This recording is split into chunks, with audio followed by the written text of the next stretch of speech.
কানাডার টরেন্টোর ডেনফোর্থের ডেটোনিয়া পার্কের শহীদ মিনারে 2 দিনব্যাপী 19তম টরেন্টো বাংলা বইমেলা 2025-এর উদ্বোধন হয়েছে। উদ্বোধন করেন বাংলাদেশি কানাডিয়ান এমপিপি ডলি বেগম। স্বাগত বক্তব্য রাখেন বইমেলার আহ্বায়ক সাদি আহমেদ। এ সময় বাংলাদেশ কমিউনিটির নতুন প্রজন্মের শিশু কিশোর ও কমিউনিটির বিশিষ্ট ব্যক্তিবর্গ উপস্থিত ছিলেন।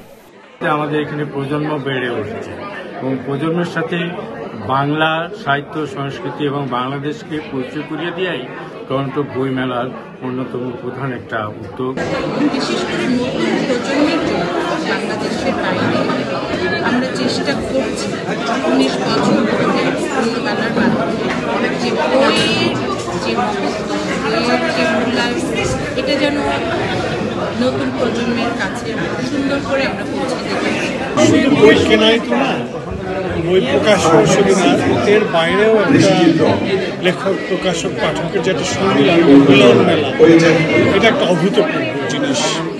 ডন অন ডেনফোর্থ মিলনায়তনে 2 দিনব্যাপী এই মেলায় রয়েছে সাহিত্য আলোচনা ও কর্মশালা, কবিতা ও আবৃত্তি কর্মশালা, নতুন বইয়ের মোড়ক উন্মোচন ও লেখক পরিচিতি, প্রকাশক পরিচিতি, সামাজিক সমস্যা ভিত্তিক সেমিনার, গুণীজন স্মরণ অনুষ্ঠান, চলচ্চিত্র ও ডকুমেন্টারি প্রদর্শনী।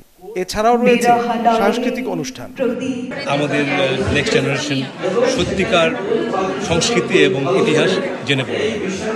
সবচেয়ে মজার ব্যাপার হচ্ছে কি, যে নতুন বইয়ের যে গন্ধ, তার আনন্দটাই এবং বইমেলা সেই গন্ধ এনে দেয়। এই উৎসব আমাদের প্রেম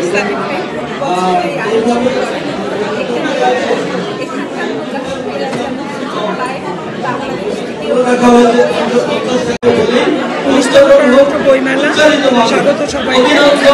এবার খুবই ভালো হচ্ছে এবং আমারও খুব ভালো লাগছে। অনেক নতুন প্রকাশক এসেছে, নতুন রাইটার এসেছে, নতুন নতুন মানুষের সঙ্গে পরিচিত হচ্ছে, এটাই আমাদের। আজকে বইমেলাটা খুব ভালো লাগছে। অন্য মেলার আয়োজনে 19তম টরেন্টো বাংলা বইমেলায় উপস্থিত ছিলেন বাংলাদেশ ও উত্তর আমেরিকার শীর্ষস্থানীয় লেখক ও প্রকাশকগণ। আয়োজকরা জানান, প্রাণের ভাষা বাংলা ও নতুন প্রজন্মের মাঝে আমাদের শিল্প, সাহিত্য ও সংস্কৃতিকে তুলে ধরাই টরেন্টো বাংলা বইমেলার মূল লক্ষ্য। Desk report, channel 24।